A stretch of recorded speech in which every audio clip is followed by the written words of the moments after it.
The only time I did see somebody play a song, the old show. Did you practice? It's an old church. I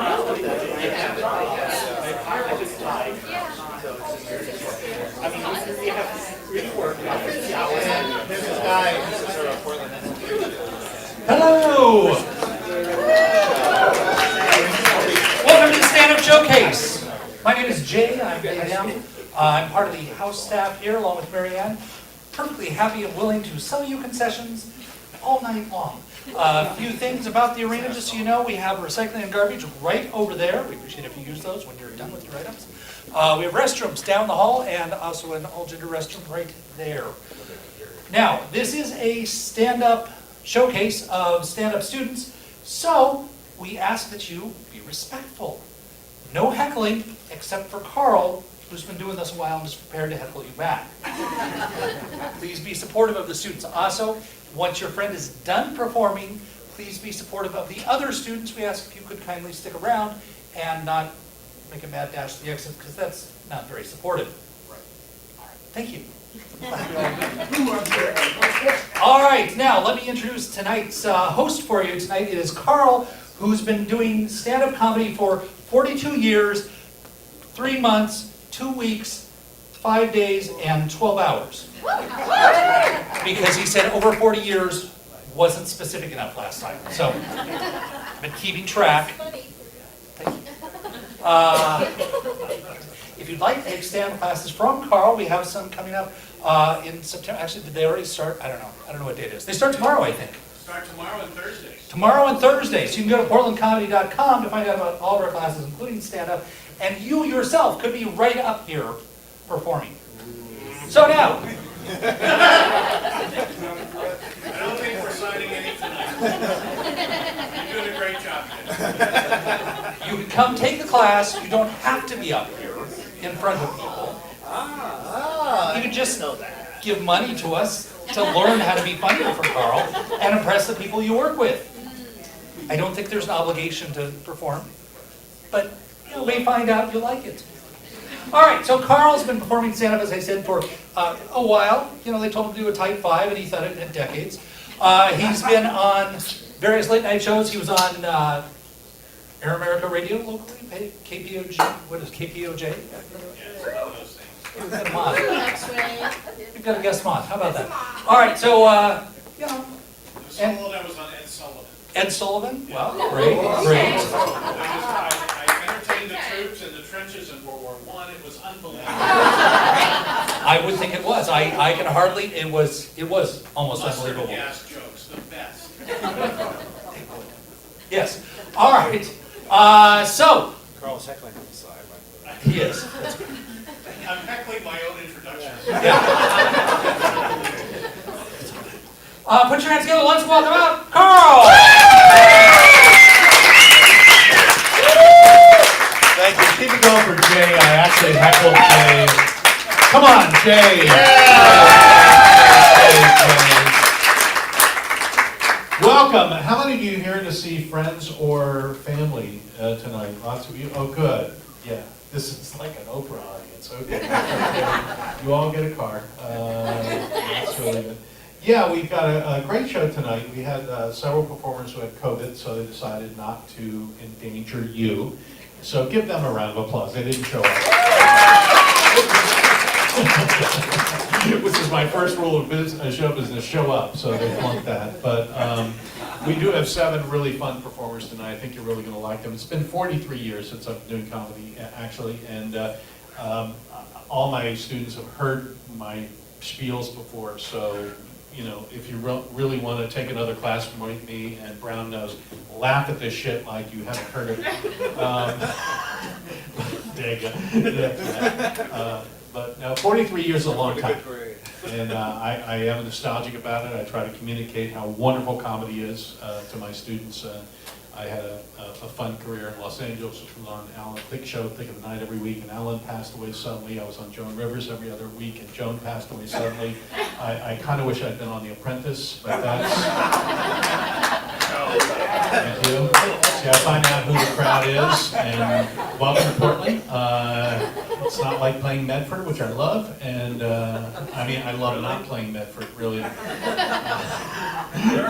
That's the thing, you know, I do a Trump joke here, a chainsaw start up in the back, so that's Medford. I do have one, anybody got a relative who's a Trumper? I think one in every family. Oh, people are looking, you face looking around like we're gonna take notes. I want to just get them drunk on election day. No, yeah. We have one left. Aunt Fern lives in Dallas, Texas, imagine that. And she's a pain in the ass anyway. She's 94 years old. She's always complaining nobody ever calls her, so I got her one of those "How am I driving" bumper stickers.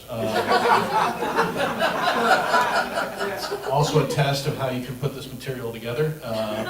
Yeah, I teach my students to improv, like when there's a dragonfly on stage. And oh, I'm sorry, it's Portland. Yes, Portland. No, I understand. What would Trump do? Trump would fuck that dragonfly. And then lie about it. He would lie about it. Thank you. Look what we have here. This is unbelievable. What would Trump do? He would scam. You know, he claimed that the liberals put a bug in the bug. Because the guy, I mean, it's the only thing he's good at is scamming people out of money, right? Yes. He does. He's got, how many of you done the 23andMe? Have you done that? The DNA? Anybody done that? Yeah, thank you, Nick. So Nick says, all right, I'll help you with a premise so you get to the punchline faster. All right. Trump has his own thing now. He just calls it me. And you send in your DNA and he sends you back information about himself. So that's the way it works. It absolutely works like that. So anyway, let's just do Trump jokes all night. Fuck that guy. I think that, you know, we've had, this is my, I think, 9th or 10th course that I've taught here. All the audiences for the showcases have been wonderful. Last night we did have Lauren Boebert vaping in here. We threw her the hell out. And unbelievable, these family values people, you know? It's always this way. I remember doing comedy in the 80s, all these preachers, you know, the TV preachers, Jimmy Swaggart, Jim Baker got caught with prostitutes. We found out how those Bibles got in all those hotel rooms. You know? Just the way it is. All right. So we have a number of students who have been up already, and I'd like you to give them a round of applause for taking the course. This is Dega. Give Dega a round of applause. And we're supporting their fellow students. This is Mark right here. Tim, who's taking the course in the and Nick Dudley from Arkansas.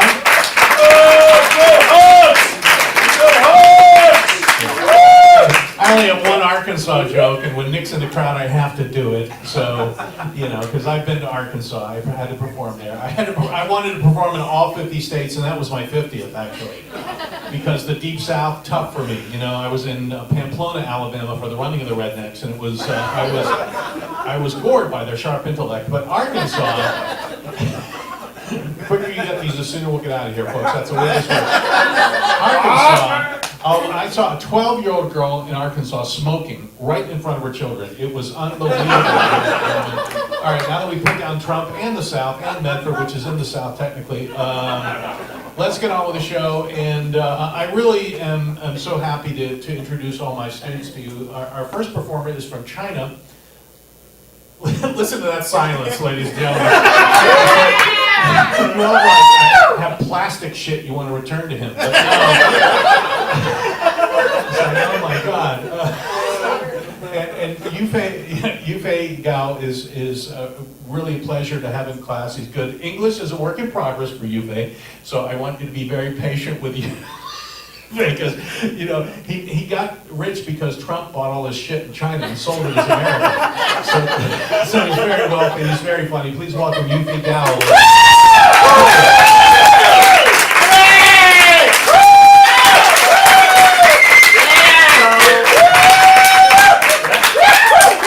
And as Carl said, I'm actually from China, and the reason I come to the Northwest is because the Northwest has the best porn. Okay, so for some background, in China, people prioritize their life totally different compared to Northwest America. In China, the priority is food, delicious food, and maybe what kind of food can be eaten, how to make good food, and some work, family, and then sex. But in Northwest, that's totally different. Sex, oral sex,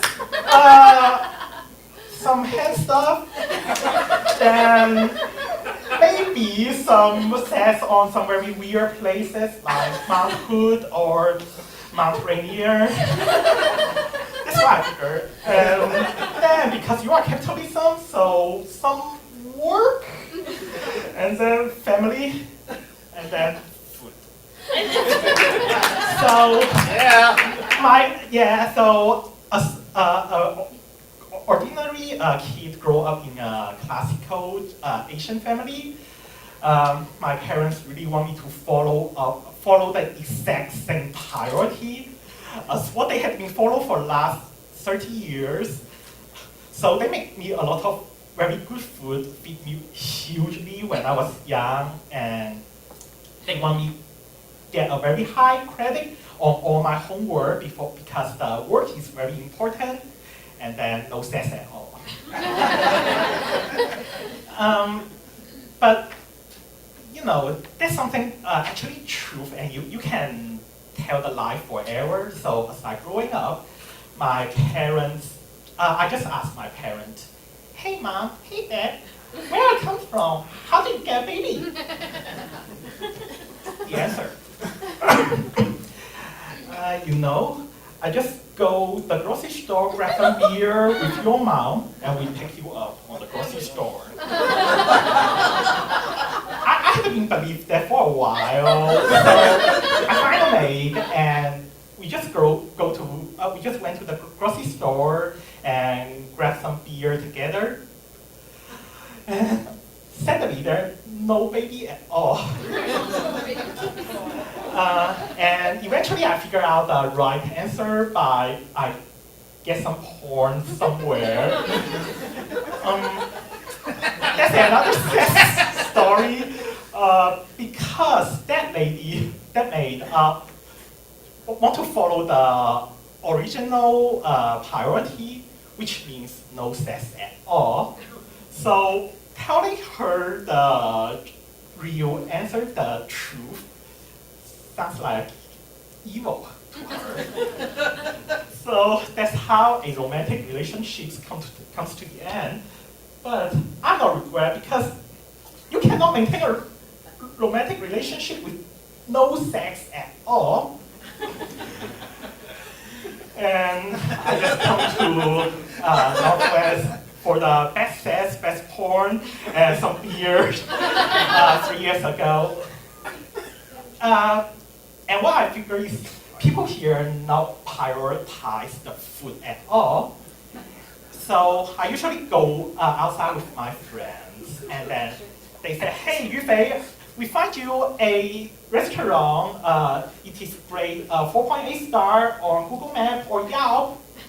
I just follow them, and then I just sit down, take a small nip of the appetizer. Oh shit. But the toughest thing is I have to express my frustration very politely. So I'm still practicing that, and yeah. So next time if you grab me outside, try to feed me some food. If you are seeing me like acting very politely, actually it is my way to saying oh shit. Yeah, so as I come to the 30, I come to the Northwest, I'm still figuring out the priority of the life, which is tough. All food, no sex is not good. All sex, no food, maybe not right either. So yeah, I'm still continue figuring out the right food, right sex, and maybe some friends share those with me. And that's why I'm continuing to the Northwest. And thank you.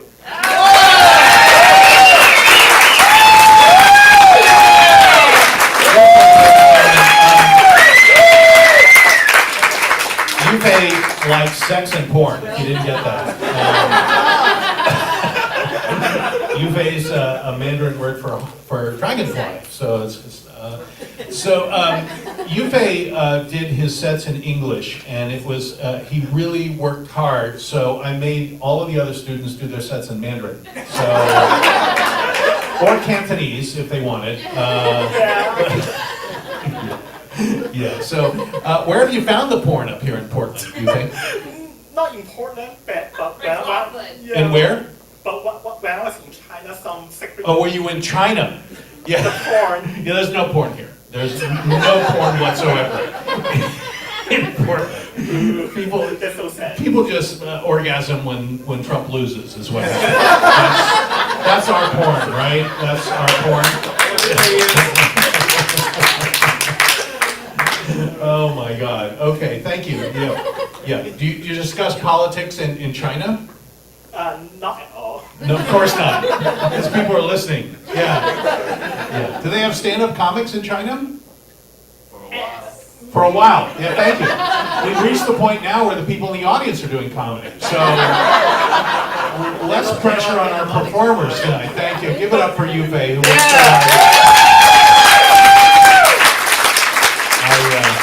you know who's happiest, by the way, about Trump? The one person who's happiest in the country is George W. Bush, right? Because now he's not the shittiest president. Right? Think about it. I mean, he's doing cartwheels down there. He's doing, his painting and cartwheels. Bush used to talk to us like we were in the 3rd grade. You remember him? It's like the hurricane is in the water. When the hurricane hits the land, there will be an emergency on the land. People say to me, when will the hurricane hit the land? When will it make land fall? Well, I'm the decider. I decide when the hurricane. Man, I did that in Texas when he was in office. Oh, they were pissed, man. Some guy ran up to me after the show and said, you should listen to President Bush like he listens to the country. So I did. I tapped his phone without a court order. So, all right, Yufei, thank you for getting us started. I really appreciate it. Now, really, how do you follow someone from China, someone from New Jersey? I think that's where you go with this. And he's someone I can relate to because, and he also likes porn, by the way. He likes porn. That's going to be a theme tonight, is everyone likes porn. It's kind of like, it's part of our, it's part of our DNA as Americans. 23andMe comes up porn, right there. So, I don't know where the fuck I'm going with this. 8,000 shows, and now I found porn. All right. I love this guy. He's very funny, and he's from the state I'm from, and that's why I relate to him, and I know you'll enjoy him too. Please welcome Bill DiStefano, ladies and gentlemen.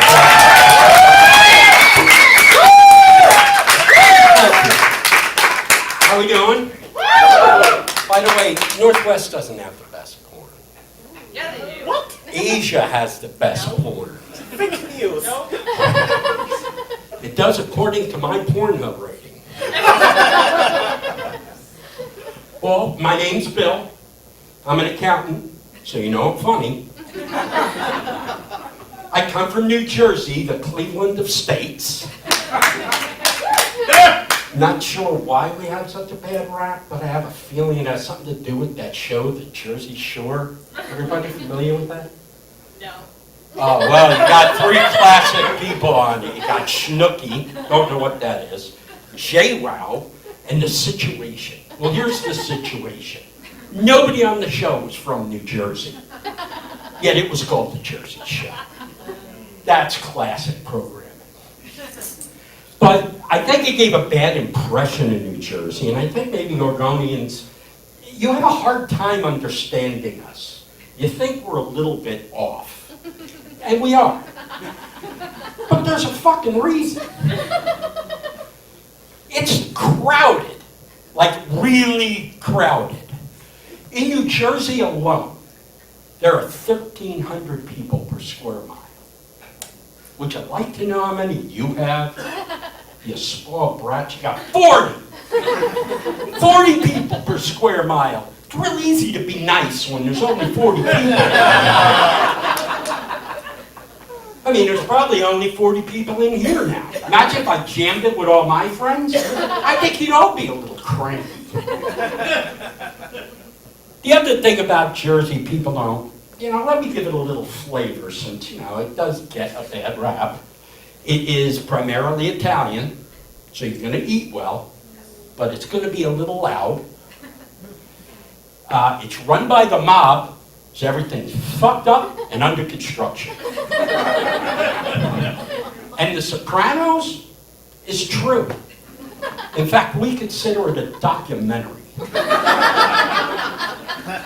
Now, I grew up during that era, so people used to hate watching that show with me, because I would sit there and go, oh wow, there's John's house. Well, the one thing about the mob that people I'm sure get, but they don't understand the severity of it, is the secrecy. Their secrecy stems to everything. When they went to name our state university, they actually told them, whoa, don't ever use your real name. Don't call it that. Call it Rutgers. It sounds British. Okay. Well, in the old days, that's when I grew up, the 70s, my parents had passed away, not to bum you out, but to lead into why I would go to work for these people. I actually had my first job, because in case you didn't know, the mob is the #1 employer in New Jersey. And I collected money for a guy who owned garbage companies, right? And everybody who collects money does the same thing. They grab a little brown bag and they put it in there. Well, I'm not your average guy. I went and got donut bags from Dunkin' Donuts. That's why my nickname ended up being Billy Bag of Donuts. And somebody asked me one day, the boss, why the fuck would you do something like that? It's got a window. I said, use your brain, pal. You're wrapped in case anybody hasn't collected money for dishonest people. Here it goes. I collect maybe 20 grand at the most, 25, right? Even if it's 20s, it's only that thick. Put a towel around it, put it at the bottom of the bag, grab your boss's favorite donuts, see where I'm going? Put it on top. Now there's a double cover there. These guys with the yellow bags, what are you kidding me? Every cop sees the yellow bag and goes, he's collecting. Me, I got donuts. And they're like, oh, he's got donuts. They don't even realize there's a crime at the bottom of the bag. So the next good thing about my idea is I go in, I see the boss, I drop off the Dunkin' Donuts bag, and he say, yeah, that's great. Where's the money? In the bag. What? You give me donuts and money? Promote this kid. And they did. I got promoted to strip club manager. Yeah, buddy. You gotta love the jobs you get with the mob. They're just colorful. They really are. And when you work for a nightclub that they own, there's a lot of shit that goes on. I'll give you an example, a fun one. It's not even funny. You're not supposed to have people in the club at, closing, right? Because drinking stops at 2 o'clock, and blah, blah, blah. Well, I'm running a club down in San Diego. It's after hours. You're not supposed to have anybody in the building until somebody calls you and says, Metallica just got off stage and wants to come by for a drink. And all I'm thinking is, fuck the police. If I say no to this, every dancer in here will give me a beating. So I let them come in. And they did. They had fun. But what they didn't expect was we had a picket line. Yeah, late at night, a fucking picket line. These people were trying to unionize the strip club. I'm like, don't we run the fucking unions? And they're like, no, not west of the Mississippi. So anyway, another thing with the mob, it's their nicknames. I don't know if anybody's familiar with them. We had a bookie. They're stupid. The nicknames they have are either mean or stupid. And they're the ones that have to give them to you. And we had this one bookie. His name was Nicky the Nose. nose. He had a big chin. We had another guy. He had that unfortunate vitiligo disease on it, you know, the skin disease. Yeah, they called him Tommy Two Tones. Right? And then I had another friend of mine. I don't know why he thought this was a nickname, but he would call himself Johnny Stompanano. I'm like, John, that's not even a fucking nickname. It's your name. But he does it, gives it attention. I didn't realize I had sleep apnea until a neighbor filed a noise complaint. So I went to the doctor, and I said, all right, I got sleep apnea, let's see what they say. Get in there, and the woman looks at me and goes, you're fat. What is that? She goes, it's a prerequisite to sleep apnea. Oh, joy. So she decides that she's going to give me the full checkup. Little did I know she has small fucking hands, and I swear her fingers were only this long. If anybody's ever taken a prostate exam, the last thing you want is the doctor to miss when the remiss. So I'm sitting there, and the woman's like, oh. And I'm like, okay. I didn't get it. What? I missed it again. Honey, if you're flirting with me, it's fucking working. She eventually, you know, got to the prostate and said, yeah, it's swollen. No shit. You just poked it 80 times. Of course it's swollen. Then she looks at me and goes, starts feeling my boobs. What the fuck are you doing now? She goes, I'm feeling your man boobs. What's that mean? You're fat. And I'm scheduling you for a mammogram. A mammogram? The hell is that? Apparently you ladies know exactly what I'm talking about. And fortunately, I do too now. Guys, you don't. A mammogram is when you walk in this big-ass fucking machine, has these two little clear blocks, right? They look like jelly, nice and soft. Yeah, they're not.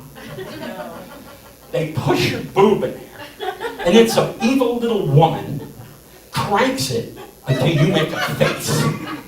So she's just cranking, and I'm like, Mommy.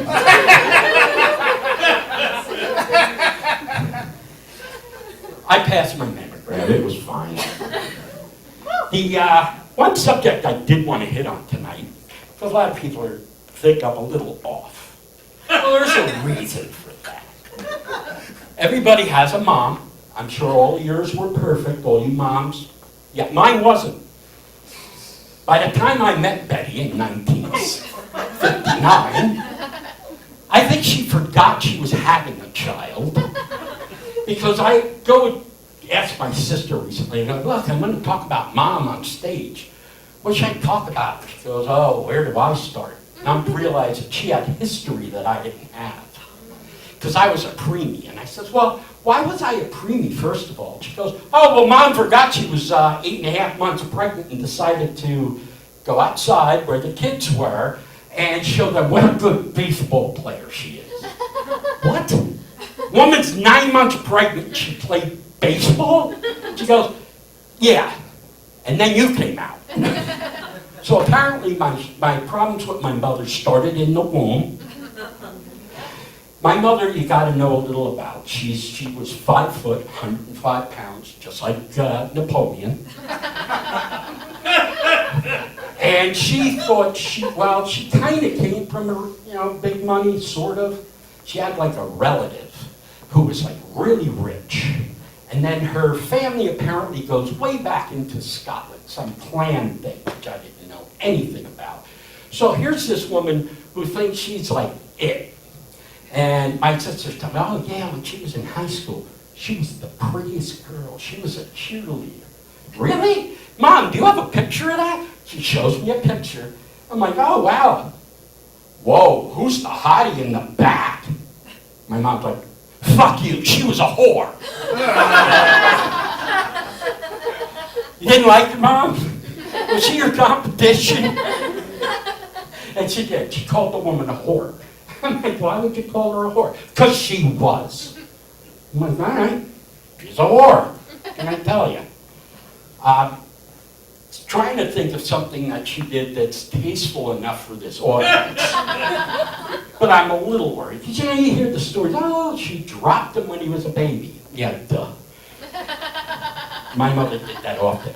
My mother was a bit of a drinker, though. So, my mother would do things like, you know, I break my finger, and she tells me to wait. I gotta see to get to my shelf. Sit over there. Mom, my finger's like this, out the side. Nah, Betty didn't care. She was tough.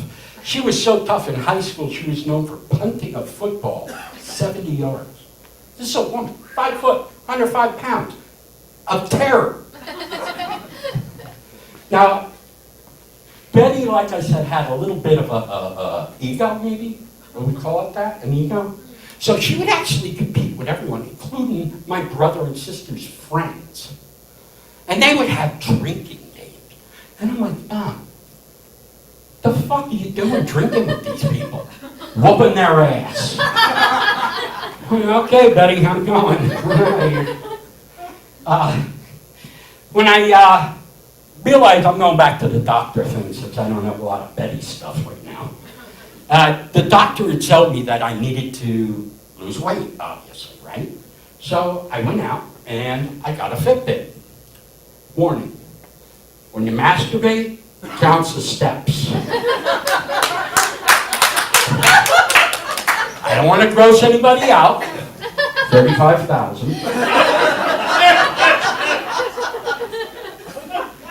I think I'm going to cut it off there just because there's so many comedians tonight that want to hurry up and get on here.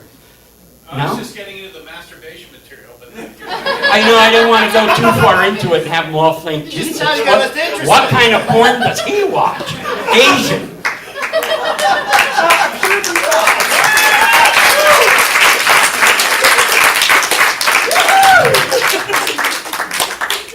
I was going to tell a joke, but the last time I told it, I got in trouble with a native woman. really, Yeah, because it involves Indians. I think that was a good ending then. Thank you. Bill DiStefano, ladies and gentlemen. Oh, God. Bill, memory lane, maybe. Yeah. My mother was not your mother, but still, all mothers fuck you up. You know that, right? Yes. You don't? Yes. Yeah, this is why people do my class. This is basically therapy, right? My mother and I, one more time for Bill DiStefano.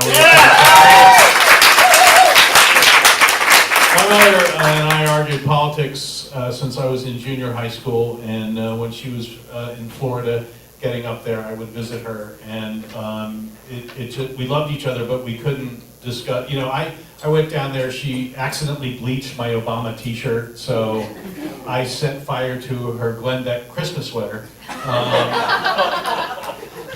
Every time she dropped me off the airport, I'd slap a like a Dukakis bumper sticker on her big Buick and make her ride around Florida all day. You know, that was fun.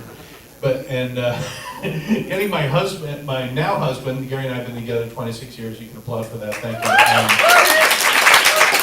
When she first met Gary down in '98, she's like, we have to turn Fox News off in all the rooms when we get there. But you know, I told her, this is Gary, and he's my partner at the time. She goes, now which one of you is gay? And I'm like, okay. Which one of you needs Thorazine, Mom? It's a schizo joke. Thank you. Which she follows up with, well, we didn't have homosexuals in the 1950s. So somebody put the fins on those Cadillacs. Somebody did those beehive hairdos. Our friend Jenny, who's a lesbian, also has a right-wing mother in Florida, and her story was even better. She came out, she told her mother she's a lesbian, and her mother goes, what's next, Jenny? Heroin? Lesbianism, the gateway drug. Okay. So, my mother would always say, oh, it's so easy to be a liberal in Portland.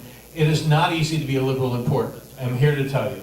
And I am a living example of this. Some of you know I was on radio for 10 years in Portland, on KPOJ and X-Ray, Progressive Talk Radio. And the first 6 years on KPOJ Air America was my absolute dream job. Loved it. It was what I was meant to do. And, well, thank you. I think, radio got more applause than masturbation. That's, it's Portland, they like their, progressive radio and then jerking off. Those are the hierarchies. But after 6 years, they flipped the format to syndicated sports, so I was out of a job. They let me know, and I was like, it was so devastating. They just tell you, you're done. And I'm driving home, really depressed, thinking, what am I going to do with my life? This is awful, it's terrible, my dream job. I drove around for a while, I didn't want to go home and tell Gary, I was depressed. Drove into the garage, closed the garage door, kept the car running, and thought, I'm just going to end it. And after about 20 minutes, I realized I have an electric car. So, not easy to be a liberal in Portland. All right. And then Yufei sent me an email and said, here's some porn, so I felt better. And then Dylan emailed me, told me about his mother, and I felt much better too. And you're going to feel great as the show goes on because all of our comics are just terrific. And I really had a wonderful time with our next performer in class. She has a comedy background on stage. She is so good, so funny, so polished. Please welcome Catherine Cushing, ladies and gentlemen. Catherine Cushing.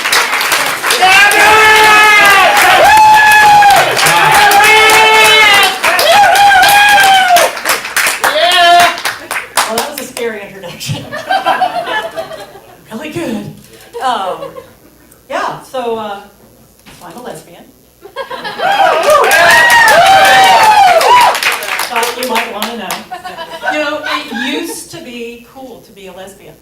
Now, it's hopelessly uncool. Now it's just frumpy. And on top of that, I barely even qualify because I have never, ever owned a Subaru Outback. I do have a partner of almost 29 years.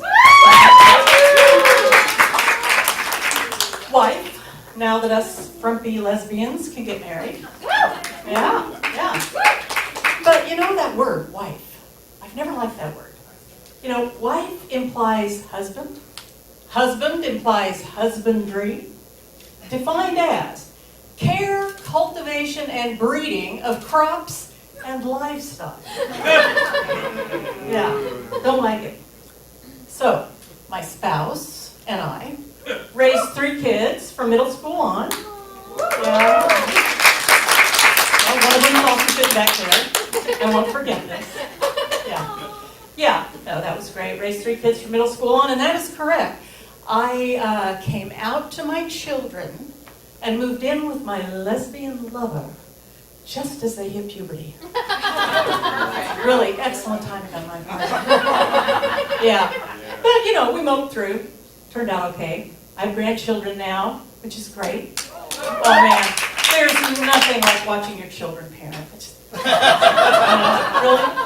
Really, my grandson was about 3 days old, and my daughter was cradling him in her arms.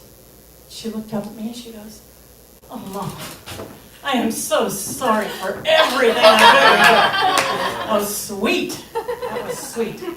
Yeah, it's wonderful. But being a parent these days, I don't know. I really don't know how they do it. I mean, back in the day, parents would open the door after breakfast, shoo the kids out, say, "Be home in time for dinner." I didn't even have to be home until the streetlights came on. Exactly. My spouse's mom, she raised 7 kids on her own. Everyone says, "Oh, the woman must have been a saint. How did she do it?" Well, I know how she did it. She opened the door and booted them out. It's a lot easier to raise kids when you don't know where they are for 10 hours a day. But now, parents know everything that's going on with their kids. Every single minute of every single day, every poop, every pee, every burp, every gurgle, everything. They might as well have those baby monitors strapped to their foreheads. It's called over-functioning, and it is exhausting.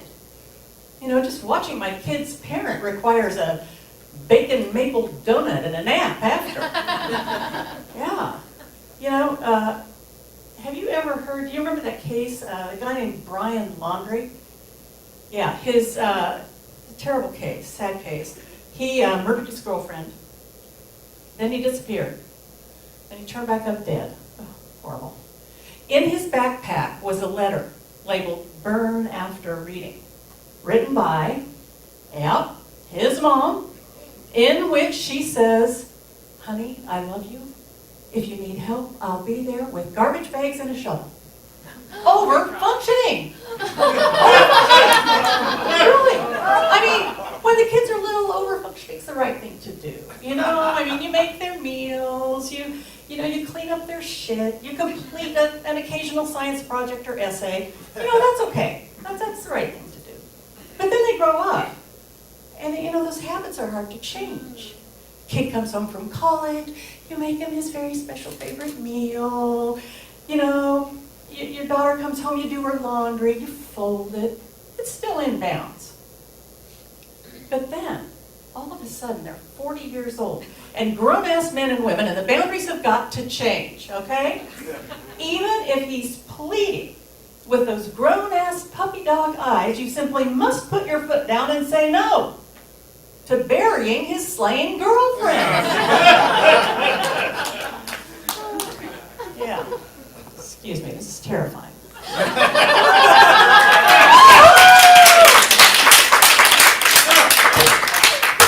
It requires water, and I swear if I see that thing, I'm fine.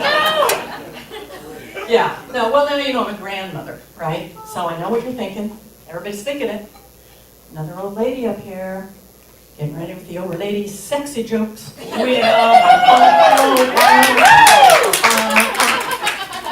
But no. Sorry to disappoint, but that is not the way I roll. Anyway, that whole thing starts to wind down at about age 50, right? When the midnight snack becomes more important than the midnight booty call. Yeah. Just the other night, my sweetie, she turns to me with that look in her eye. I had to say, "Sorry. I'm into guys now."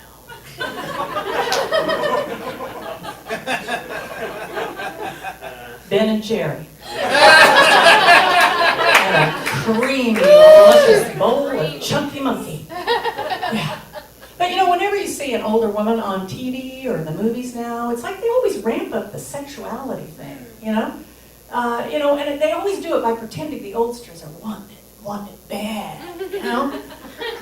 Yeah, even that sweet show, Grace and Frankie, the two older women, they're business women, yeah, inventors. They invented a toilet that lifts you up off the seat, you know, boom, like those Barco loungers that catapult you in front of the refrigerator. Yeah, boom. Yeah, well anyway, the powers that be decided that these two 70-something older women needed to take lovers. Well, let me tell you, if a woman is in the powder room, struggling to get off the toilet, she isn't feeling sexy. She just isn't. Yeah. But us old folks, we are having a moment, aren't we? I mean, we're everywhere. Look at the commercials. You know, we're sailing on those river cruises, down all the rivers in Europe, we're eating lots of fruits and vegetables. We're playing pickleball. That one's even true. I'm even playing pickleball. Yeah. Mm-hmm. We're dominating politics. You know, there's a battle royale coming up between Grandpa Joe and crazy great Uncle Donald. They're going to be going at it tooth and nail. Or maybe I should say denture and nail. Anyway, yeah, and all those indictments, can you believe it? I mean, there's so many. The problem, though, is, you know, it puts Trump right back in the spotlight where he always wants to be. You know, it's Trump, all Trump, 24/7, yet again. Reminds me a little of my 2-year-old granddaughter, you know? Nana, Nana, Nana, Nana, Nana, Nana, Nana. You know, I think about it, a lot of his behavior reminds me of my 2-year-old granddaughter. Except she would have shredded those documents.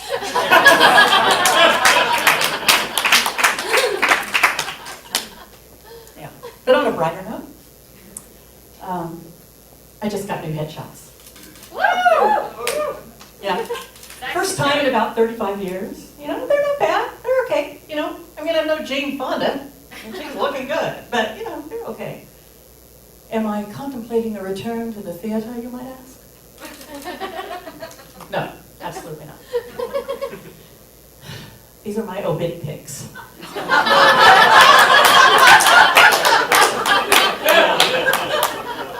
Not to be grim, but the bucket could be kicked at any moment now, and I want to be ready. No thank you on those awkward shots of Grandma in the wheelchair with her 80-something nursing home moocher boyfriend cut out of the shot.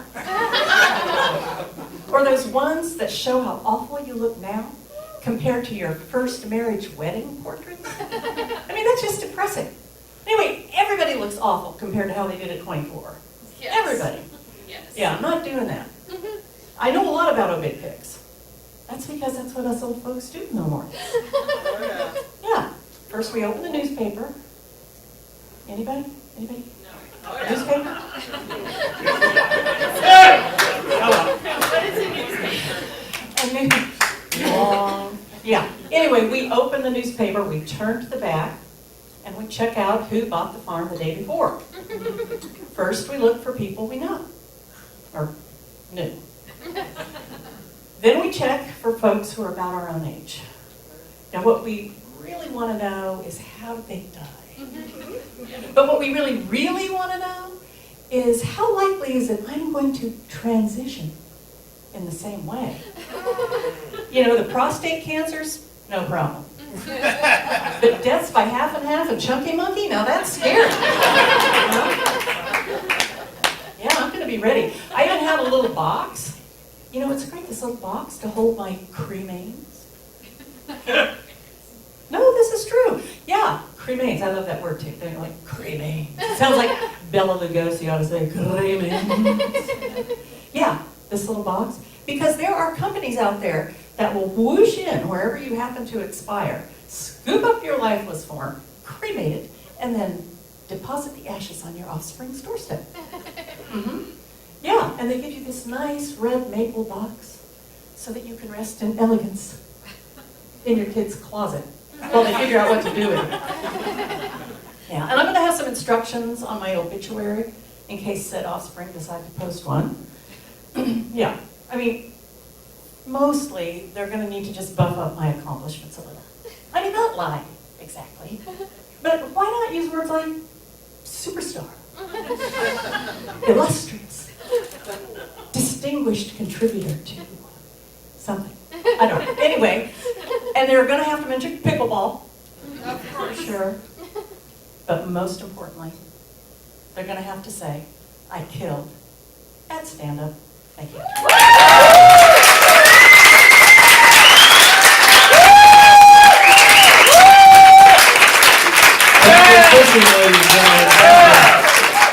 Come on, keep it going. Catherine and her partner, not our spouse, but not wife of 29 years, Mary is here. Give Mary a round of applause. And, is that your daughter? One of them. I'm the one who's going to have ashes in the closet. See how comedy, you just pay it forward. Well, Mom, you did say you were going to be in the closet. Very good. 29 years, that's incredible.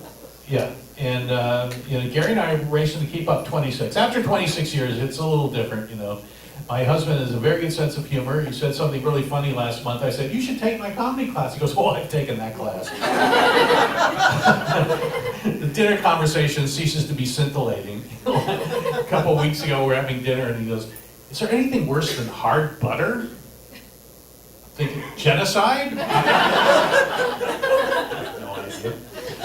I love Portland because it's Portland, and we have such great diversity here, right? I mean, it's wonderful, and we see it expressed in the class. Our dry cleaner is Mrs. Lee. She doesn't speak a lot of English. She's from South Korea, and a couple of years ago, I went and took some jeans, and you had to point out the stains, a little red mark right here, and she goes, is it the lipstick? Then she wanted porn, I don't know. All right, so if you guys want to sign up for the classes, portlandcomedy.com, right, Jay? Portlandcomedy.com. Thank you. Classes are starting stand up next week, and we'd love to have you join us. It's a great deal of fun. I'm really so pleased to bring our next performer to the stage. Just knocking us out in class, and he's already done one showcase, about to knock you guys out. Please welcome Balki Kadarapu, ladies and gentlemen. Balki!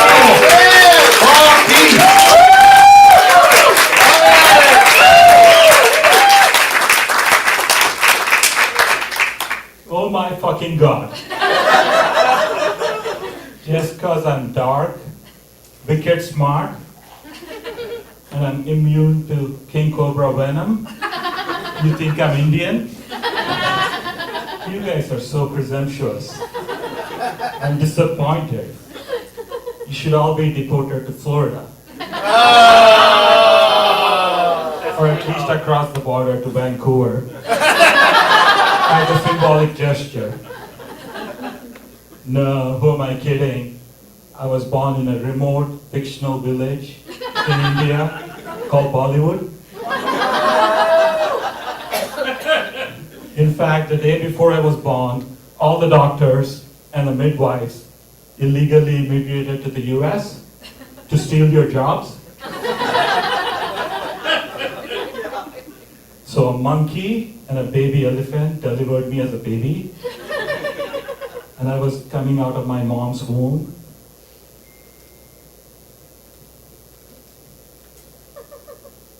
I was wearing this headset.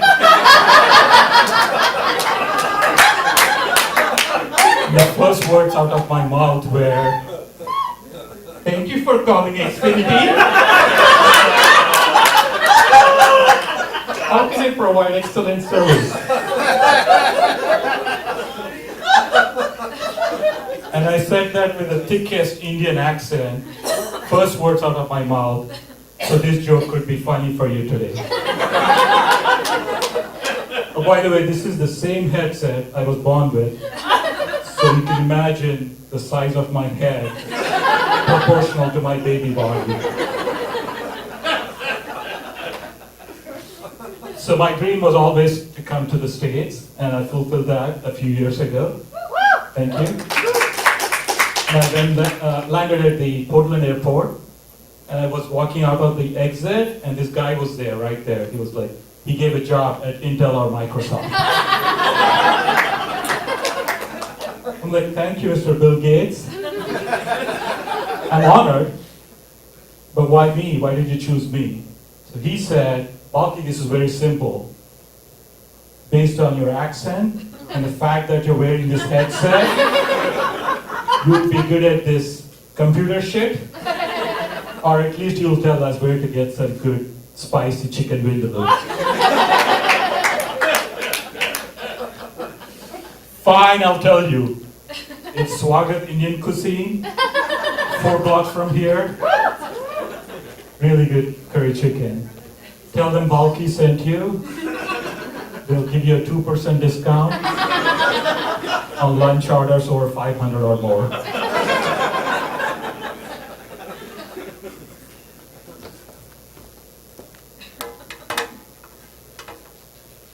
So the next day, I went to job, and my boss gave me even better news. He told me that because of me, they were able to fire 3 middle-aged white men, put their families on streets, so that they could pay me minimum wage. Thank you. That's so heartwarming, boss. So after a while, I wanted to climb up the ladder, so I went to this big conference. At the conference, I met this really white dude, the whitest dude you would ever meet. He was whiter than Steve Martin's hair. And he was white, not just in skin color, but also in spirit. He was respectful, annoying, curious, and very intrusive, all at the same time. You know the type? after annoying me for a while with very personal questions, like, how did I get this beautiful tan? He went away, but he came right back. 30 minutes later, another dude was with him, an Indian dude. I knew he was Indian because of the cobra bites on his hand. It's like, he was triumphant, he was glowing with pride and accomplishment. It's like, so Valky, do you know him? I took a few seconds to calculate my next chess move. Then I hugged them both, crying in joy, and I said, you found him. 1 in 1.4 billion, my long-lost twin brother, that I lost in the great Indian elephant stampede of 2003. Thank you, Randy. How can I ever repay you? As you can guess, Randy is still recovering from his shock of a lifetime in a hospital.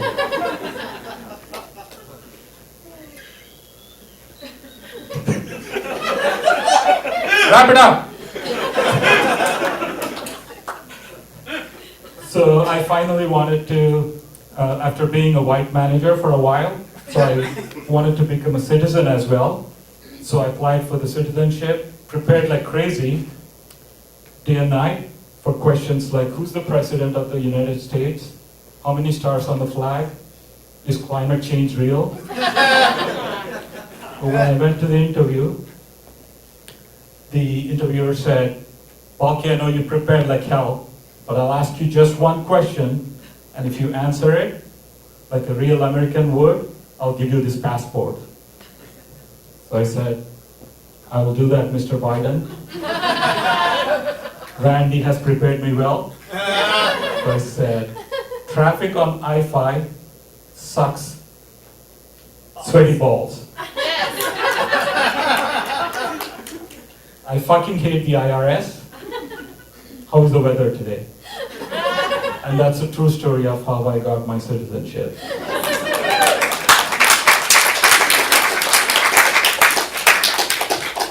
So the other day I saw something disturb in my neighborhood. It was a grown man wearing Crocs, shoes.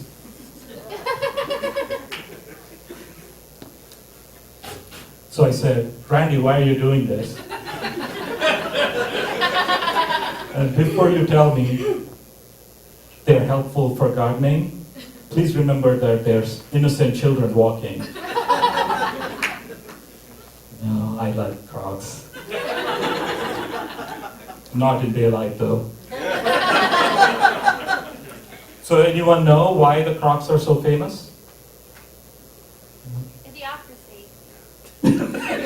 Yeah, you've seen the movie. So it's the holes. So the holes are supposed to provide ventilation and drainage. Genius, right? Holes? Yeah. So give me a 3-hole punch and any of your shoes, and I'll give you all the ventilation you want.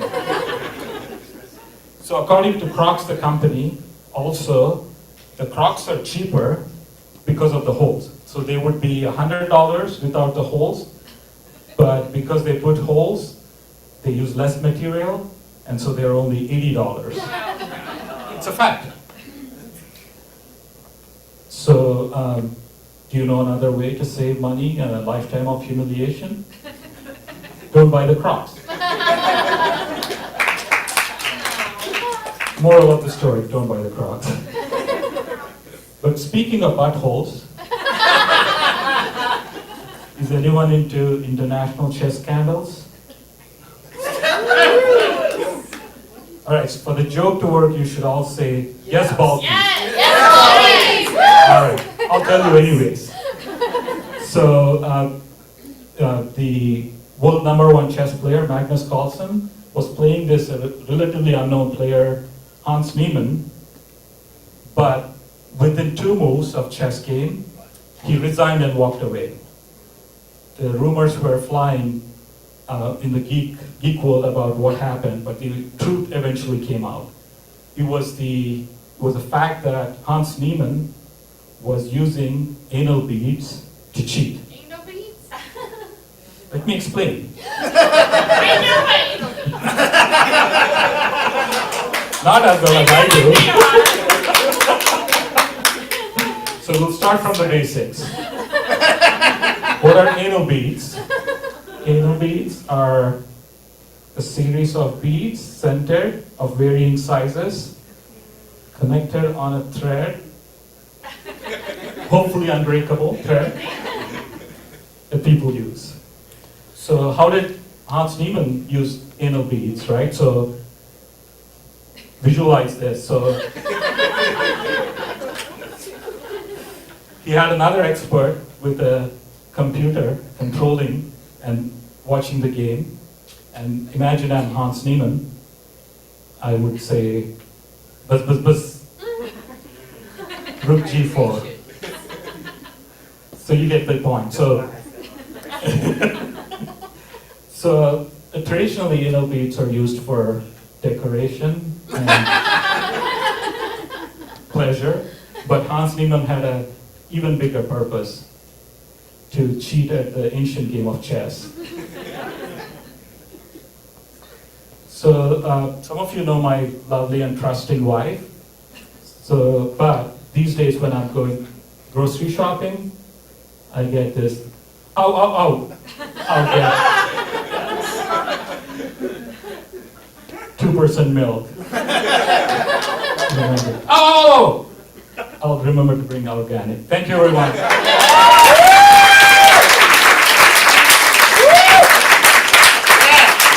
Balky Bernard, everyone. Balky, and thank you. Keep it going for Balky. Funny stuff there.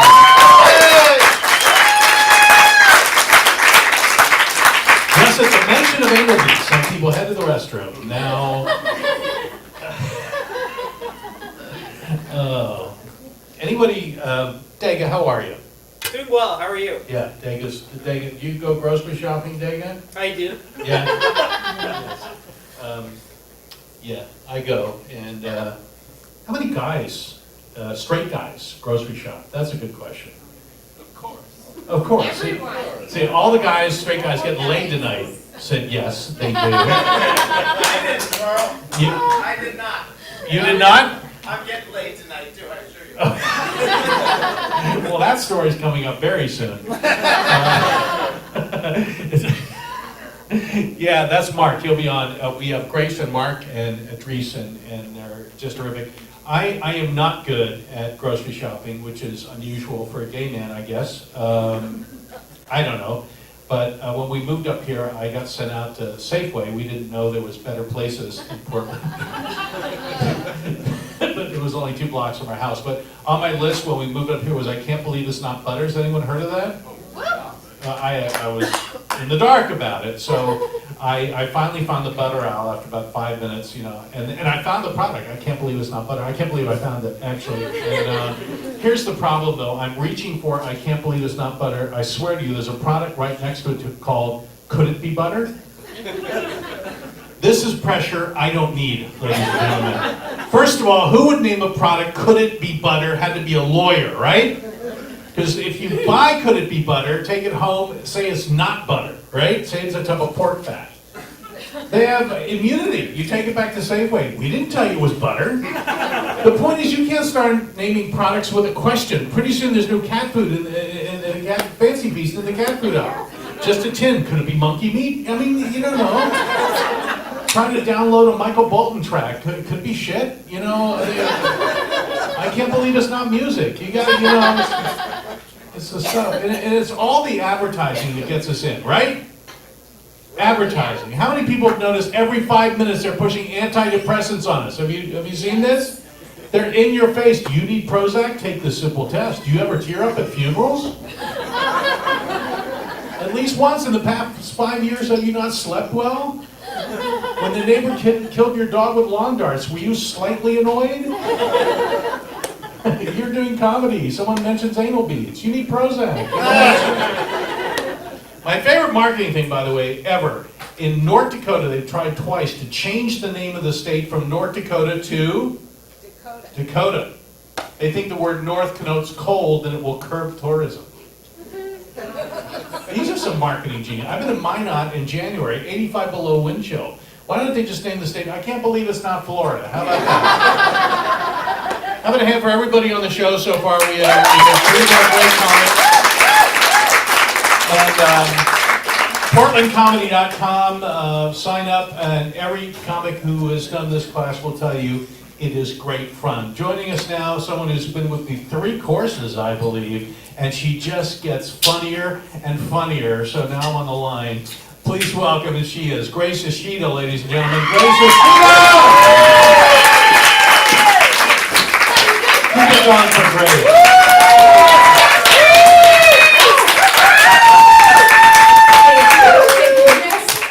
Hi everybody, yes, I'm Grace.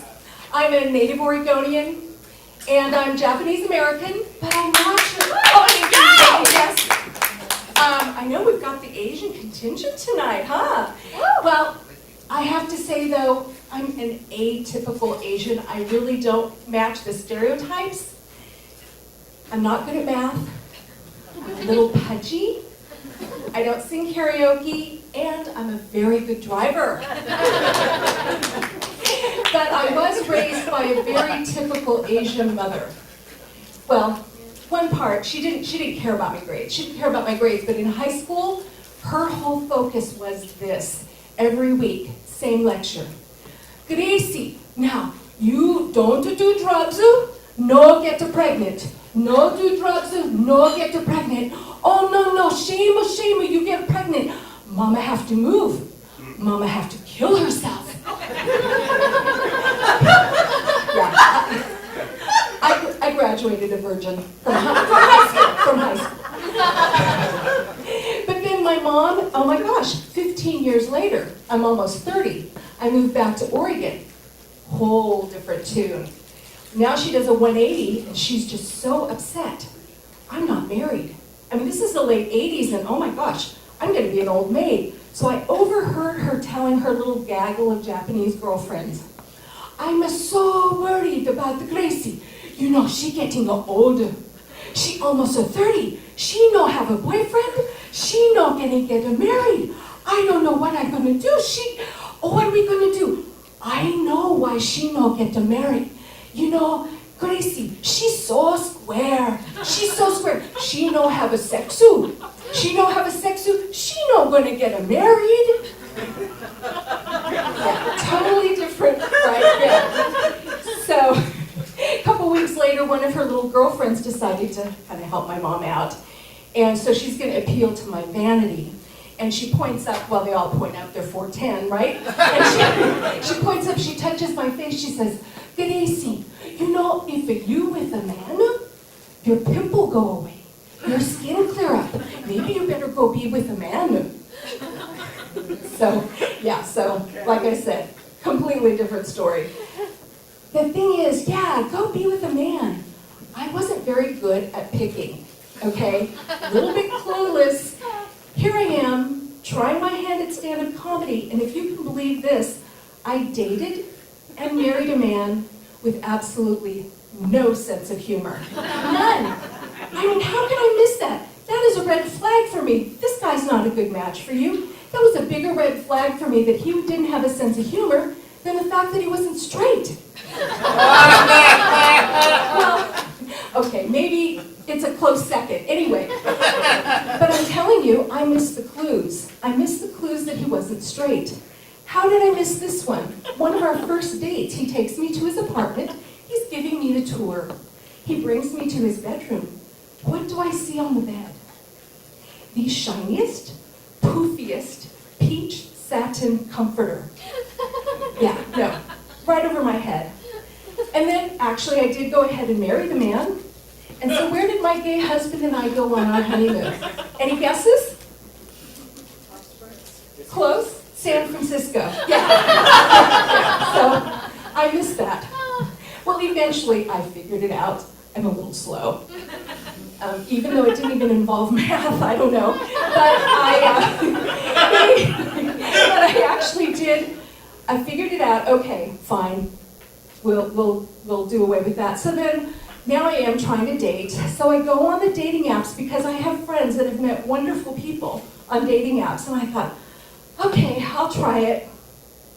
And but then I'm not getting very good matches. So I thought, okay, maybe it's my profile, because all my friends are saying, well, how do you write your profile? And I just thought, okay, I have to think of it like I do work. Kind of change my marketing strategy. Maybe I need to write my profile like a Carfax ad.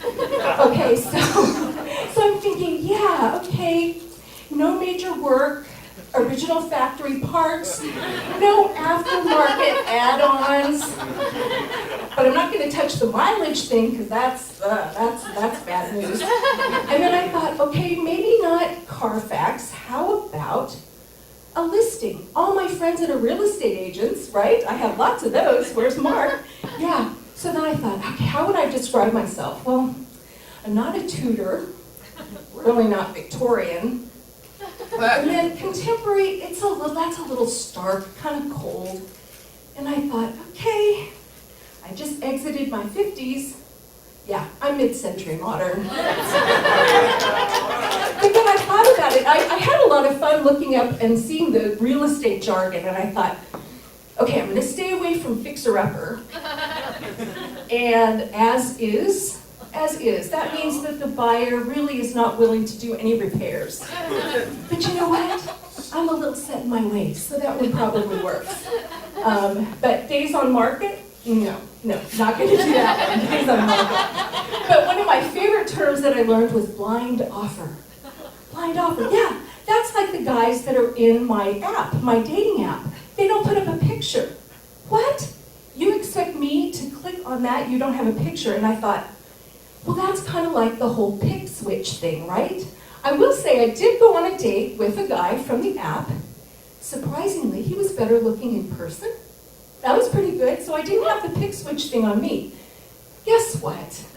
Pick switch is not a new phenomenon. It is over 100 years old. How do I know that? Because my grandma told me all about it. I remember her telling me stories about these little Japanese women. They'd be clutching a picture of a man, their future husband. They would get on the steamship and sail across the Pacific Ocean. They'd land here in Portland. They'd look down at the dock, and they'd see the man. And they'd look at the picture. That is not the same man, or he's 30 years older than this picture, or yeah, it's not the same guy. So yeah, pick switch is not a new phenomenon. Those women would not even get off the boat. They would just stay on the boat, turn around, and sail back to the island of Japan. I probably would too. But like I said, this whole dating app thing, it is kind of new for me. So one of my friends was telling me one of her stories. She talked about she was on a date with this guy, and it was going pretty well. They're in the living room, and all of a sudden he disappeared. She's like, where'd he go?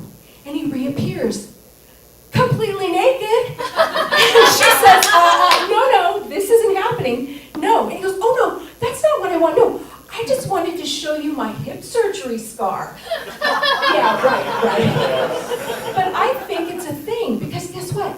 It happened to me. Yeah, well, okay, not the naked part, but my friend, he just yanks his pants down and goes, look, it's healing so well. I don't need to see that. But it's a thing. Because 3 days later, I'm telling the truth, 3 days later, my date, different guy, he has to show me his gnarly knee surgery scar. I'm like, good grief, is this a thing now? Adult show and tell? I'm not playing. I'm not going to show you my scars, you know? And the guy says, oh, no. You don't need, he goes, I've seen them all. I've seen, C-section, hysterectomy, appendectomy scars. I've seen them all. But that's what it's come down to. I figured it out. All of a sudden, as I'm dating or having friends, it's like all the discussion starts to go towards and centers on health and medical stuff. And what hurts? And I figured it out. It's 3 categories, right? First category, what hurts? Knees, hips, back. Second category, what's been fixed or what needs to be fixed? Yeah, knees, hips, back. And the last category, not my favorite, what's all plugged up? Yeah, nasal passages, arteries, and yeah, constipation. I'm sorry, I want to say I am never the one that brings up the constipation question though, okay? I'm looking at these beautiful young faces. Their eyes are like this big and they're going, oh my, is this what I have to look forward to? Let me reassure you, like my mama would say, we know square, no. You know what? It's not the death of all. Now we talk about death a lot, but really, dating in your 50s, 60s and beyond, it's not all that bad. Hey mom, look, my skin's all cleared up.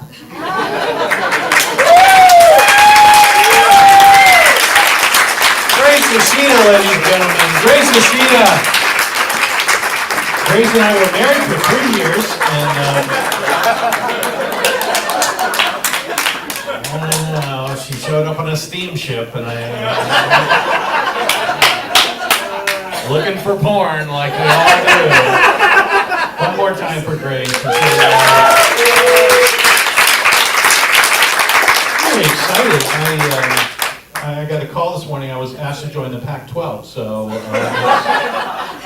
it's Washington State, Oregon State, and me. And we're going to have a good time. I think we're sending the plays by anal beads. That's what we're doing. There's only 3 in the conference, so what the fuck. I did see something in Portland today I have never seen before. I saw a car with Washington plates going the correct way down a one-way street. Anyone from Washington I should make up? Oh, back there, yeah. Okay, and he's hot too. Okay, I fucked that up. Where are you from in Washington? Vancouver. Oh, Vancouver. Yeah, thanks for flying in. Are you here to see someone in particular? Yeah, Adrice. Oh, Adrice! Yeah. Oh, Adrice. Have you seen Adrice perform before? Once. Once, and he came back, so that's an endorsement. Adrice is good. We have Mark and Adrice. I will say this about, and I mention this always to give a genuflection to our friends in Washington, because they did something that no other state did. In 2020, on the same election day, Washingtonians voted in favor of legalized pot and gay marriage. There you go. Come on. Which Washington just taught us that people were reading Leviticus incorrectly. It said if a man lies with a man, he should be stoned. So,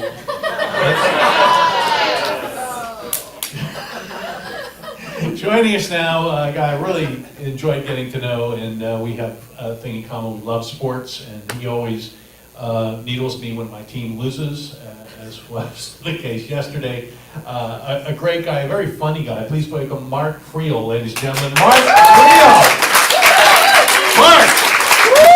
Oh, you got a tripod. You brought your own? Thank you, Carl.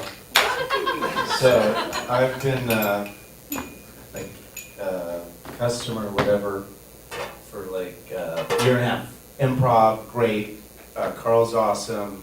Patrick owns the place. It's so much fun. 56 years old, I got nothing better to do. But the advanced class, fuck, it doesn't work. But the first 3 weeks, you're gonna come up there and don't be the guy that leans and back and forth. You basically are supposed to take it off that and then come up and present. So I totally fucked that up, but that's okay. So, does anyone like college football here? I know Carl. Yeah? Seriously? Okay. You never know. You never know. So, I was up way past my bedtime last night watching the Buffaloes. And I went to CU for 2 years, and there's no joke here. It's just fucking, we are coming. We're going to Autzen. I cannot fucking wait! Oh! And you know what? I'm realistic. I'm not a Vol fan. The Vols lost yesterday to Florida, and Utah beat them, and you could go through this whole thing. Ducks are going to win. Ducks are going to get, my kids are both Ducks. It's the saddest thing ever. And my son's got a real job. He's got a real job. He's out of college. Anyways, Pac-12 is great. So I'm an empty nester, and it's the greatest thing ever. In fact, I asked my wife, who's here, like, what did we do Friday? Like tonight's Sunday, I believe. Like Friday, our daughter was actually in town. We dropped her off at Eugene yesterday, senior year, but I watched 14 hours of football yesterday. We watched the duck game with friends, and then we watched the buff game, and then today I golfed in the morning, and then you do whatever you want. And how, I gotta ask, any parents, grandparents, I know Catherine's a grandparent, are there people with kids, young kids, anyone? 2-year-old. 2-year-old, fuck. God. This is for you, this is for you. This is kind of like my little gift to you. And let me say, son's 23, real job, daughter senior, love it. Love it, the best, the most greatest gift of my life is my children and my wife. It means everything to me. But fuck, that's a lot of work. It's a lot of work, and I feel like, a lot of days I feel like Andy Dufresne, and the Shawshank Redemption, and he's done 19 years for a murder he did not commit. And he's just slogging through, and there's just sewage and filth and shit and rats. And he gets out, and he's like, the rain's falling. Remember that? The rain's just falling, and he's free man. That's what it feels like. That's what it feels like to be an empty nester. And for have a 2-year-old, it's so sad. Oh my God. And every stage is great. Every stage is awesome. Every single stage. But I feel like I've climbed Everest. I've climbed Mount Everest for the last 25 years. We got married, we had a dog. We got a whole dog, but we're not going in the dog. The dog, fucking don't get a dog. Once your kids are in college, don't get a dog because you're fucking free. You're just living this great life, and then you get a dog! It's a whole other thing. Anyways, so you're climbing Everest, it's hundreds and thousands of dollars. You're like, am I doing well? Are the kids cool? Not even cool, they're gonna be okay. And you clothe them and you love them. And then, they go to high school and just like, and you get to the top of this mountain, and it's Mount Everest. And you're like, holy fuck, I made it. And it's serene, and you're like, I've made it, and it's palpable. And you're like, God, this is fucking, I did it. And my wife, we did it. And then I'm like, just hit me. I'm like, fuck! This is exactly what my life was 25 years ago before I chose to have kids and a dog. I lived in Manhattan Beach. I had a job, I had money in the bank, I had a beautiful girlfriend who's now my wife. Like, everything was great. Like, why go climb this fucking mountain for 25 fucking years? I had it all. I had it all. And then we're like, Manhattan Beach, I played volleyball. And then, let's move to Oregon. Huh, that sounds like a good idea. Rains every single day.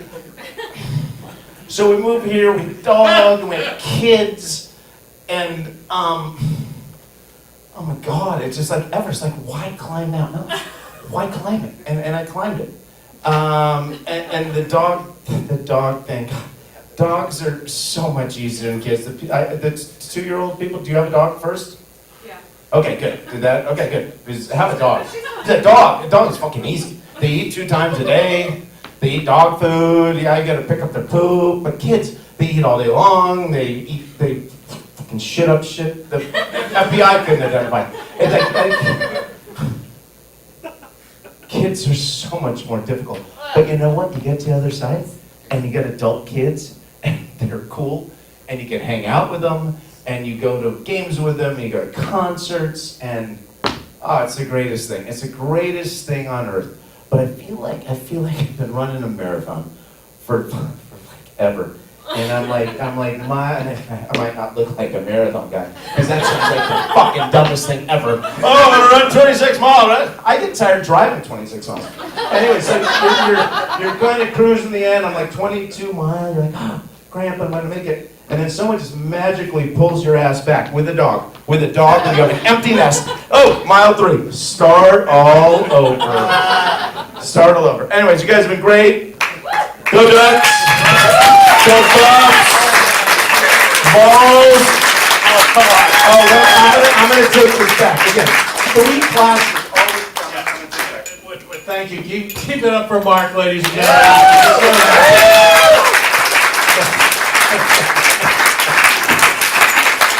One of my stage direction is if the mic is in a stand, first thing you do is take it out, put the stand way over there, because comics will play with the stand because they're nervous and people be looking at that and not them. And that's worth $275. So if you want that advice, portlandcomedy.com. Mark Creel, ladies and gentlemen. Mark Creel. I was doing, this is a true story, I perform other places besides Portland and Chicago, New York, and LA, where people get all the jokes. I have to go to Richland, Washington sometimes, and I was doing my dog and cat material there. Someone in the back yelled out she had a lab. I said, what kind? She said, meth. And so that's Richmond. All right. They are bringing back, Budweiser and Bud Light have had a hard time, so they're bringing back Spuds McKenzie for the Super Bowl. Do you know who Spuds McKenzie is? The dog? You don't know? The dog, the Budweiser dog? Oh, have you understood any of the jokes tonight? I just looking at me like, can you talk more about anal beads? Because I really have an essay question on that. Yeah. Where are you from, sir? From here? Okay. India. Oh, from India. Oh, India. Okay. Were you here to see Mark? Yeah, it was a joke. I said Mark. I really think you need my class, actually. It's comedy.com. Balky, it's your long-lost brother. Your twin brother is here. I didn't want to say, I saw the cobra bites, and I didn't want to say anything. Right up his sleeve there, a fucking headset is in there. Show me the headset. Show me the headset. It was like, I couldn't believe it. And like, it's unbelievable. But Balky, 8 weeks ago, he only spoke Hindi. And look at it. This class is unbelievable. He didn't know like what an anal beads were. He doesn't even know what chess is before the course. And when he walked in, Yuffie showed him porn, and he was off the list. It's unbelievable. No, they're bringing Spuds back, but here's a little Hollywood trivia I found out when I lived in LA. Spuds McKenzie, most of you know who the Spuds dog was, right? Yep. Okay, but Spuds, and all those commercials and all those decades on TV, Spuds is a female. Did you guys know that? No. Now you know. Hollywood trivia, tougher question. How many people know why Spuds had to be a female? Yell it out if you know why. Bits and pieces. The what? Nuts didn't show. Thank you, New Jersey answer. The fucking nuts didn't show. That's how you become governor of New Jersey, right there. It's like, they ask a question, and anyone who says his nuts don't show becomes the governor of New Jersey. And his dick isn't there either, lieutenant governor. That's how they work in New Jersey. It's really good. No, that's true. Most animals in TV and film are female. They want the thing on the screen, right? Think about it. King Kong climbing the Empire State Building. You didn't see that. That would have reached Jersey. Come on. I would have slapped you right in the face there, Bill. All right, so we have a final performer, and I know Idris has got. Are you all here to see Idris tonight? This is the Idrisettes, ladies and gentlemen. The Idrisettes. Do you work with Idris, or just know Idris, or just Friends. You're just friends? Okay, that's great, because I didn't think Idris had friends, but now. No, actually, that's the opposite of the truth, because of all my 9 or 10 courses, he is the kindest, wonderful, most, I can't say enough. Hyperbole doesn't cover it. And he's brilliant. And all my students are my favorite students. I don't have favorites. But Idris has a different kind of comedy. I just think it's magical and funny and so bright. Please welcome Idris Wahed, ladies and gentlemen. Idris! Your friends. All your friends are. I hired them. Yeah, Thank you, Carl, and thank all of you guys for coming. And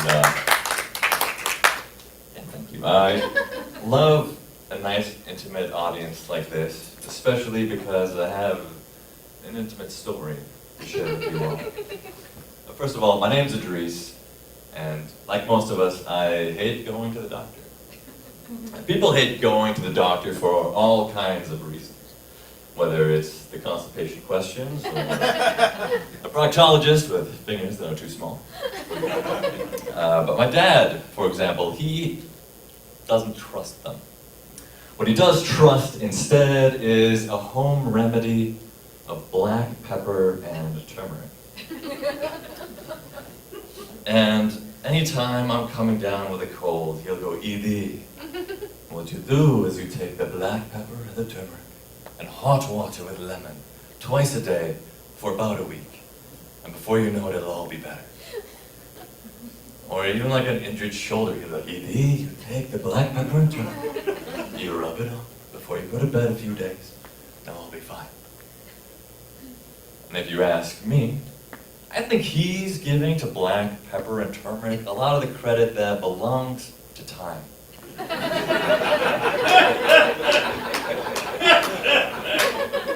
To be clear, I'm not talking about the herb. I'm talking about that thing that passes and heals all wounds, including heartbreak. Which didn't stop my pops a year ago when I got out of a long-term relationship. He goes, "Edie, believe it or not, even black pepper and turmeric cannot fix your shit judgment. Next time you should listen to me and let me find you a nice girl." It's like, "Thanks, Pop. One of these days I hope to get like a Pop pep talk without the goddamn pepper and turmeric." I trust doctors just fine. That's not why I hate going to the doctor. I hate going to the doctor because I have this irrational fear that from the time I book the appointment to the time I get there, time has done its goddamn magic, and whatever's wrong with me isn't wrong with me anymore. And I look like an idiot for wasting a doctor's time. And the worst thing of all for me is at the end, when they give you a pig prescription of ibuprofen. It's like, "You'll never believe this, but one of these, it's like 3 of the ones you got at home." "Can't I just take 3 of the ones I have at home?" "Yeah." Like, doesn't that seem kind of like a waste of time? It's like, "Yeah, sure. What do I know?" You know, it's kind of like going to the doctor when there's nothing wrong with you.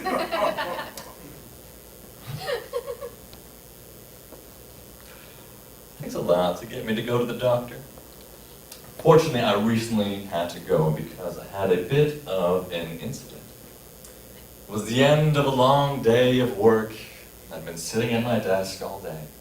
And as I stood up, I noticed a novel sensation down here with my nutty buddies. And by the time you're in your 30s, you've had most of the fun, novel sensations that there are to have down there. And what's left, you need a good buddy and a safe word for. So anytime something new shows up there, it's alarming. So I do what any modern or reasonable adult would do, and I Google it. And as Google does, very quickly, whatever benign explanation there could have been for what I was experiencing was eclipsed by a single term: testicular torsion. For those of you unfamiliar, it's when the buddies get twisted up and try to choke each other out. And apparently that's an emergency. Honorary mention to cancer, it appeared, but it's almost weirder if it doesn't, so torsion took the headline, and at this point I've given myself a good spooking. And I fear I'm losing objectivity in the situation, so I reach out to the only man I trust for medical advice. My older brother. You thought I was gonna say my dad. We already know what his advice would have been, and if it came to it, I didn't feel like explaining why I had not only twisted but well-seasoned bums.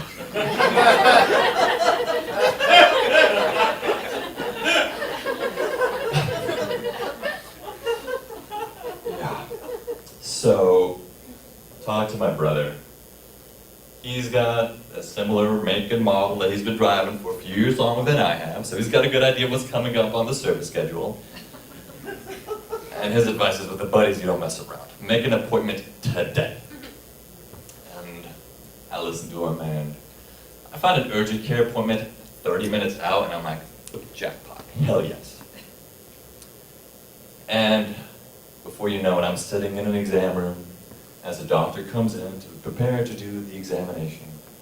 What I like to call a scientifically informed, medical, professional fondling. And for the record, I have no idea how you're supposed to stand during one of these exams.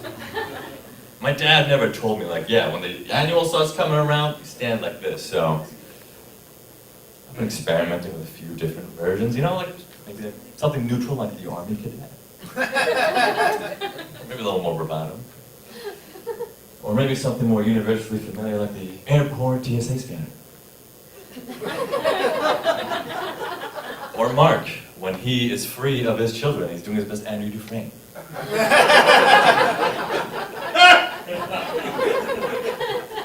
But my personal favorite, which I will never have the balls to do, is one I like to call the Passion of our Lord and Savior.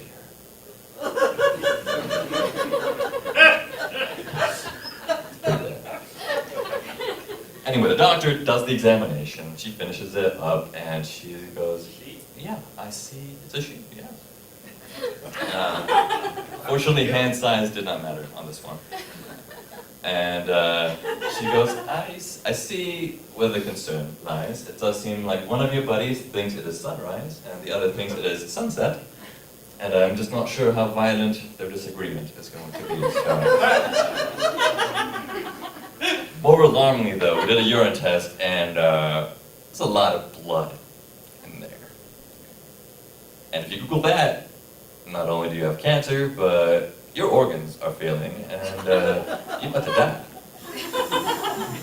So she goes, "I hate to do this to you this late on a Friday night." I'm like, "Oh, I had no plans for Friday night, because I don't have any friends."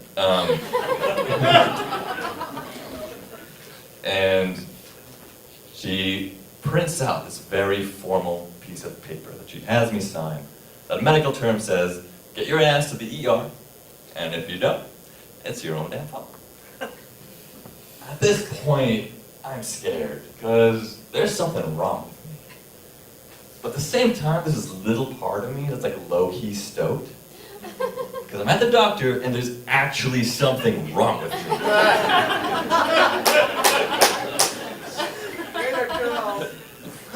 And not only that, this doctor has given me permission to go to the next tier of doctor. I'm moving on to the major leagues of pain and suffering.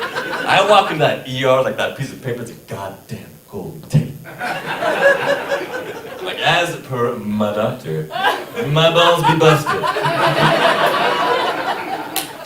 Please help me.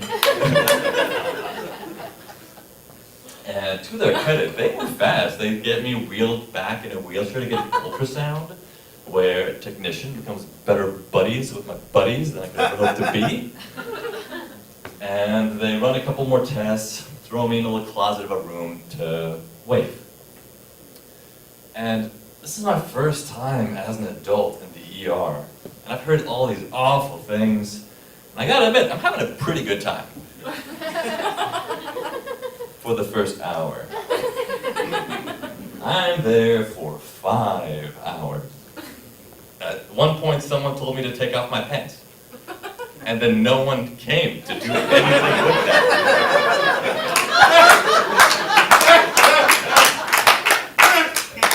I'm just there for 5 hours, cradling my buddies, experiencing this strange sense of overwhelming quiet, periodically punctuated by the screams of someone having the worst night of their lives.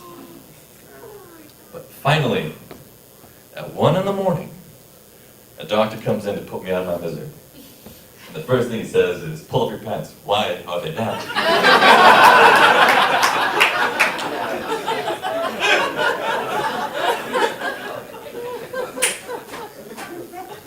And then he proceeds to give me the worst news that some of my particular fears could get. Everything's fine. Ultrasound came back. No bumps, no lumps, no twists, no kinks. In fact, I spy a line on the report he's looking at that says, testicles, unremarkable.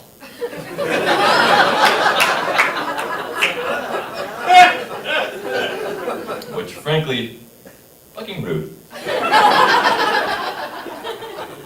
But he goes on, he says, yeah, so I took a look at the urine.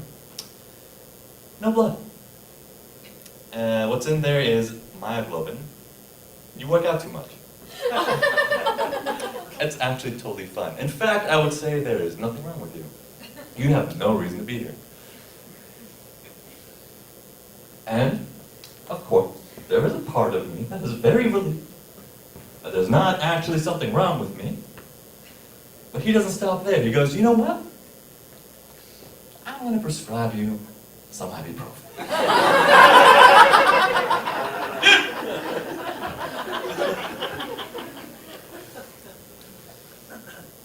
Finally, I ask him, okay, that's good news.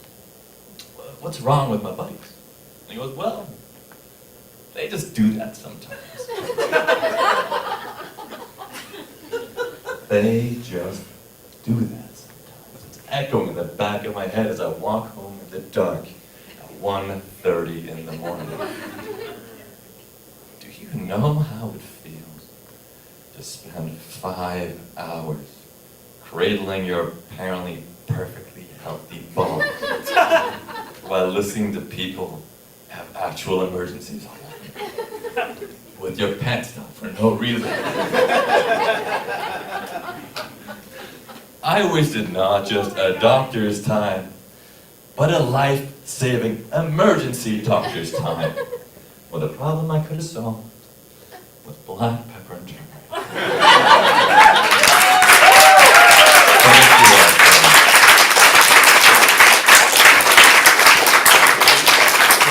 Please wide, ladies and gentlemen. Give it back to Idris. Great stuff. This is wonderful. And you okay? Yeah. That was a traumatic story. Because I've heard it so many times, and I always wonder how it ends. One more time for Idris. Just so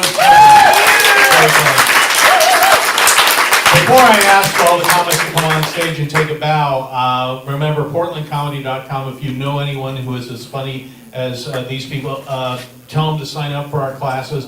And we do have a special show coming up on October 15th, right here. It's our second LGBTQ. I know we heard a lot of gay shit tonight, but say it one more time. We have a great show coming up on Sunday, October 15th. Get tickets online, it's $20. It's me, Nick Altshin, Daniel Lukow, Mama Phi, and Layla, who is a drag queen, and it is a terrific show, and I think it's very important for LGBTQ people to be visible, because in history we have not always been visible. There are people that I believe were probably gay, we'll never know. One was Marco Polo in my mind, because, you know, late 13th century, Vandals have sacked Europe, Crusaders have sacked Middle East. He's off looking for silks and spices, ladies and gentlemen. I mean, honestly, if you're a gay man in the year 1271, you just want a comfy caftan and a little nutmeg, really. That's what you want. But you'll see an incredible show on the 15th of October. You can get tickets there. I would like all the performers to come on stage tonight. Please come on up and give them a round of applause. You say, ladies and gentlemen. Bill the Stefano, come on up. Bonky, Idris, Mark, Grace, and Catherine, ladies and gentlemen. Come on up here. Give them all a round of applause, ladies and gentlemen. Take a bow. Take a bow. We're the advanced class. Yeah. First of all, I'd just want to say that I know I've pushed the class a lot tonight, but it is great fun, these classes, and we all know that the world is fucked up in many ways, from natural disasters to political disasters, and just And Tennessee volunteer disaster. Yeah, all right. Oh, And, you know, there's a lot going on in the world, and these classes are really an opportunity for me and for everyone to just have fun, be affirming, supportive, and fill the world with laughter. That's what it's really all about. So thank you for coming tonight. One more time, Bill Stefano, ladies and gentlemen. Patrice Wallhead, Jay Casita, Mark Creel, Mika Yao, Walter Bedard, Catherine Clayton. Give them a big round of applause. Thanks for coming. Good night. Hey, Arkansas Nick, thanks for the liquors, brother. Thanks for the liquors. Portland State scored 91 points after a big game. They scored 91?